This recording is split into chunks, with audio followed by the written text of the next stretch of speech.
Donc nous voici dans l'exercice 2, un exercice dans lequel on nous demande de programmer la dichotomie avec plusieurs fonctions, tester les fonctions, et à la fin, un petit travail à la main que l'on comparera au résultat que l'on a obtenu. Donc première question, toute simple. Créer la fonction f sous Scilab. Je crée une fonction qui va me renvoyer une variable de sortie que je vais appeler y, par exemple.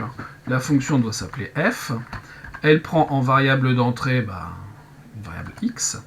Et qu'est-ce qu'elle fait? Eh bien, tout simplement, y est égal à x carré moins 3. Quelque chose de très simple. On pourrait se passer d'une fonction, mais dans ce qu'on va écrire après, ça sera un petit peu plus simple. Donc voilà pour la première question de cet exercice. Rien de très compliqué. Passons directement à la deuxième. Remarquez qu'on peut faire un test, mais bon, ici c'est tellement simple que l'intérêt de tester est tout de même relativement limité. Deuxième question, écrire une fonction dichotomie de variables d'entrée n et qui renvoie les valeurs de an et bn. Très bien.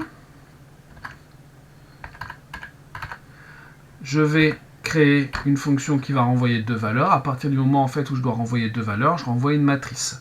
Je les ai appelées an et bn, j'aurais pu les appeler a et b. Peu importe.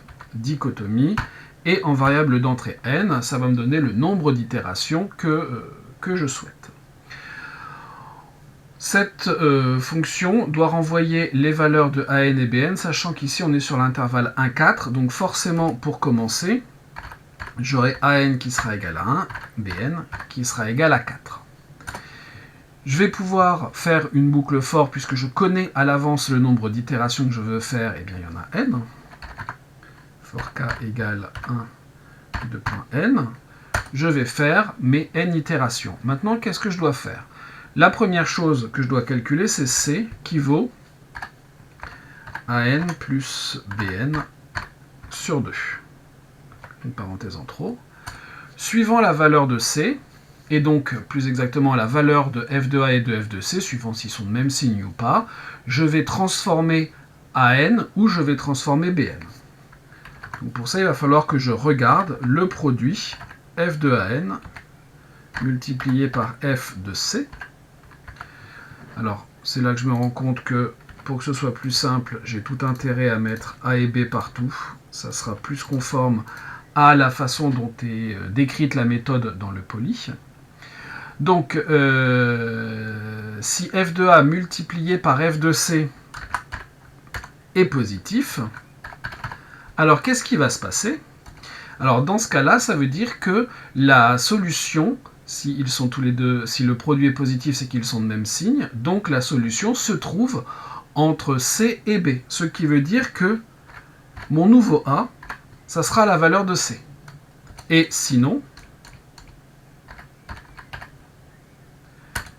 dans ce cas-là, qu'est-ce qui se passe? Eh bien, la nouvelle valeur de b sera c. Donc ici, en fait, la solution est entre, au départ, elle est entre B et C.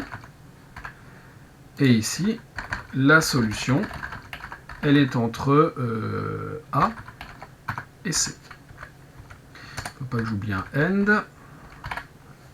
Voilà ce qui se passe. Et on va faire tourner ça un certain nombre de fois. On doit sortir une valeur approchée, enfin un encadrement plus exactement, de la solution. On nous demande ensuite de tester cette fonction. On va le faire. Voilà, donc f de 2, ça fonctionne bien. Ensuite, on va lancer une dichotomie sur 10 valeurs, par exemple. Et vous voyez que ici, le problème, c'est qu'il n'y a qu'une seule valeur qui nous est renvoyée. Pour pouvoir avoir accès aux deux valeurs, je dois taper une matrice égale ce qu'il nous faut. Et là, il me ressort bien mes deux valeurs. Donc vous voyez qu'il nous donne pour 10 itérations, 1,729 environ pour AN et 1,732 environ pour BN. On peut faire ça pour 100 valeurs, par exemple, Et vous remarquez que là, pour 100 valeurs, en fait, à la précision près de la machine, on obtient la même chose. Il faut comparer ça avec le 0 de la fonction f sur l'intervalle 1, 4. Évidemment, la solution de l'équation f de x égale 0, l'unique solution de f de x égale 0 sur l'intervalle 1, 4, c'est racine de 3. Donc je dois comparer ça à racine de 3. On obtient la même chose. Il serait assez intéressant de savoir à partir de quand, alors je ne vais pas faire tous les essais, à partir de quand on obtient cette valeur approchée qui est la même que racine de 3. C'est un petit peu l'objet des questions suivantes de cet exercice. Troisième question. À quelles conditions doit vérifier la différence AN moins BN pour que AN et BN soient nécessairement des approximations de racine de 3 à au plus epsilon près? Donc, je vais répondre à cette question-là ici, je ne vais pas remettre un écrit. Si je veux que j'ai A et B qui soient des approximations de racine de 3, puisqu'ici racine de 3 c'est ma solution, à epsilon près, il faut que la différence entre les deux soit au maximum d'epsilon. Donc il faut que valeur absolue de B-A soit inférieure ou égale à epsilon. Remarquez que comme B est plus grand que A, valeur absolue de B-A ou B-A c'est la même chose. Et on nous dit très exactement, non pas B-A, mais AN moins BN. Donc il faut que AN moins BN, en valeur absolue, c'est la même chose que BN moins AN, eh bien, soit inférieur ou égal à epsilon.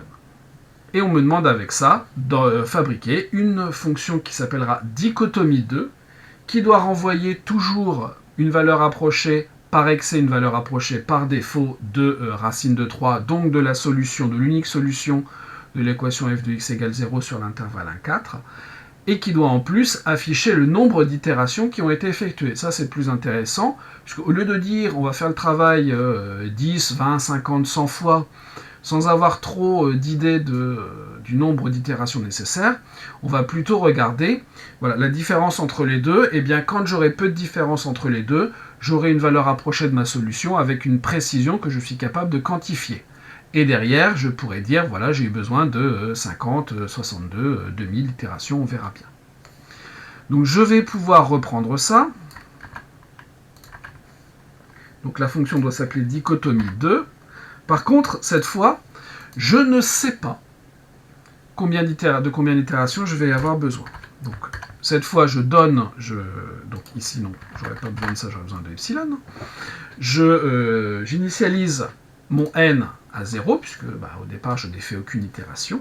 Et plutôt que d'avoir un for, ici je vais avoir un while. Quand est-ce que je vais devoir faire le travail? Eh bien, tant que B-A est supérieur ou égal à epsilon. Tant que B-A est supérieur ou égal à epsilon, je fais ce travail, et je n'oublie pas d'incrémenter ma valeur de n, parce que je veux savoir de combien d'itérations j'ai eu besoin. Évidemment, ici, il faut aussi que je renvoie n. Donc le corps de la boucle ne change pas, je fais le même travail. Simplement, au lieu de le faire à un nombre fixé de fois, je le fais tant que cette condition-là est vérifiée. Tant que c'est plus grand que epsilon, je continue à faire le travail. Et au bout d'un moment, on deviendra forcément plus petit que epsilon, puisqu'à chaque itération, la longueur de l'intervalle, la différence entre A et B, la distance entre A et B est divisée par 2. Donc au bout d'un moment, peu importe la précision du moment qu'epsilon est positif, peu importe la précision que je me donne, je finirai par obtenir une valeur inférieure à cette précision. On nous demande donc maintenant de tester ça avec une précision de 10-4. On va sauvegarder, on va relancer. Il me faut AN, il me faut BN, il me faut N. Dichotomie 2. Et ma précision, c'est 10 puissance moins 4. La machine tourne, et vous voyez que, à 10-4 près, donc 10-4 près, c'est 4 chiffres après la virgule, il ne me faut que 15 itérations pour obtenir cette précision-là. J'étais parti d'un intervalle qui était quand même de longueur 3, donc un intervalle assez grand, et pour atteindre une précision de 10-4, il m'a seulement, entre guillemets, fallu 15 itérations. On peut regarder ce qui se passe si on veut passer à 10-5. 19 itérations. 22 et ainsi de suite. On a des choses qui vont aller de plus en plus vite. Les premières itérations coûtent entre guillemets assez cher, mais ça va ensuite assez vite. Donc voilà, on peut regarder ce qui se passe même avec 10 puissance moins 10, 10 chiffres après la virgule. Vous voyez que alors 2, 4, 6, 7, moins 7 même devrait suffire. Alors ici, en 25 itérations, 10 moins 8 pour avoir les deux mêmes. Voilà, pour la beauté du geste, entre guillemets, il nous faut que 29 itérations pour avoir une précision à 10 moins 8. C'est quand même pas mal du tout. Donc voilà pour les programmes pour la dichotomie, c'est relativement simple.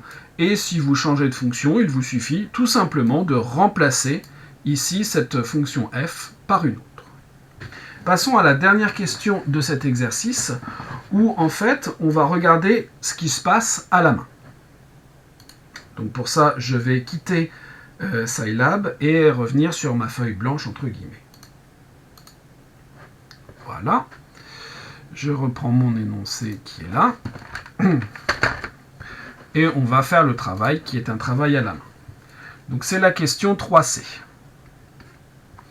Dans cette question 3C, donc on peut calculer à la main le nombre d'itérations effectuées, très bien. On nous demande de justifier rapidement que Bn plus 1 moins An plus 1 est égal à Bn moins An sur 2. Donc ici, ce qui se passe, il peut y avoir deux cas. Alors, je vais commencer par me donner un entienne. Donc premier cas, eh bien, le Cn plus 1 est égal à Bn plus 1. Donc on aura que Bn plus 1 moins An plus 1, c'est bien dans cet ordre-là, sera égal finalement à Cn plus 1 moins An plus 1. Et ce Cn plus 1, bien sûr, c'est An plus Bn sur 2. Ici, évidemment, le An plus 1, dans ce cas-là, c'est An. Donc, premier cas est forcément An plus 1 égale à N. Donc, dans ce cas-là, on a An plus Bn sur 2 moins An. Ce qui nous fait, si je mets tout sur 2, An plus Bn moins 2An. Le tout sur 2. Si vous préférez, donc An moins 2An, ce qui va me faire moins An. Valeur absolue de Bn moins An sur 2. Donc on a bien l'égalité que l'on souhaitait. Évidemment, le deuxième cas, je ne vais pas rentrer dans les détails, c'est exactement le même calcul. Dans le deuxième cas, on a Cn plus 1 qui est égal à An plus 1, et bien sûr, Bn plus 1, dans ce cas-là, qui vaut Bn. En faisant le même calcul, on trouve la même chose. Ce n'est pas cette partie-là du travail qui est la plus intéressante. Regardons le deuxième point. En déduire que Bn moins An est égal à B moins A sur 2 puissance n. Et là, le mieux pour justifier ça, bien sûr, c'est de faire une petite récurrence. Je me donne un entier n appartenant à n. On pose, alors c'est pas n moins 1, c'est n. On pose Pn, la proposition Bn moins An égale B moins A en valeur absolue sur 2, puissance n, avec bien sûr A0 égale A et B0 égale B. L'initialisation, eh bien, alors ici, c'est n appartenant à n étoile, puisque bien sûr, quoique, non, ça marche pour n. B0 moins A0, c'est égal à B moins A, c'est égal à B moins A sur 1, donc sur 2 puissance 0, donc P0 est vrai.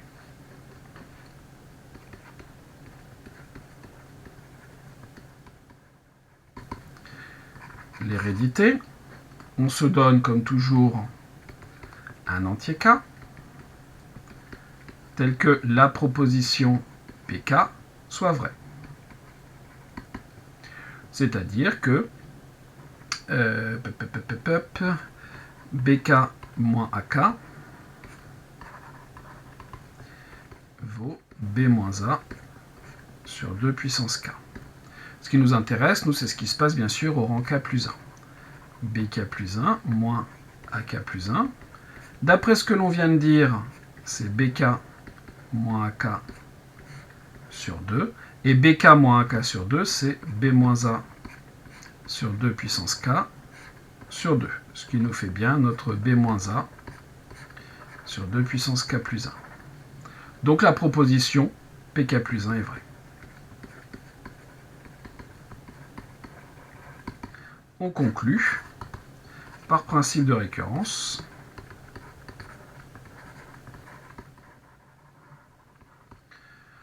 Pour tout n appartenant à n, Pn vrai. Donc pour tout n appartenant à n, Bn moins An égale B moins A sur 2 puissance n. Remarquez ici que, alors on ne l'a pas démontré mais on aurait pu le faire, comme la An est toujours inférieure ou égale à Bn, eh bien on peut se passer des valeurs absolues. Troisième question, combien faut-il d'itérations à l'algorithme de dichotomie pour avoir des approximations de racine de 3 à 10 puissance moins 4 près? Donc nous, ce qu'on veut, c'est avoir Bn moins An inférieur ou égal à 10 puissance moins 4, c'est-à-dire B moins A sur 2 puissance n inférieur ou égal à 10 moins 4, sachant que B vaut 4 et A vaut 1, c'est-à-dire que 3 sur 2 puissance n est inférieur à 10 puissance moins 4. Si vous préférez, 3 doit être inférieur à 10 puissance moins 4 multiplié par 2 puissance n. Je détaille beaucoup, c'est-à-dire que 2 puissance n doit être supérieur ou égal à 3 sur 10 puissance moins 4, c'est-à-dire 3 fois 10 puissance 4. 3 fois 10 puissance 4, 3000. Quand est-ce que 2 puissance n est supérieur à 3000? Eh bien, pour 2 puissance 10, c'est 1024, on est inférieur. 2 puissance 11, c'est 2048. 2 puissance 12, c'est 4096. Donc c'est bon. 10 moins 4, il nous faut 12. Il faut aller jusque n égale 12. Qu'est-ce que l'on avait trouvé avec Scilab? Je reprends mon travail. On avait 15. Un petit quelque chose qui est étrange.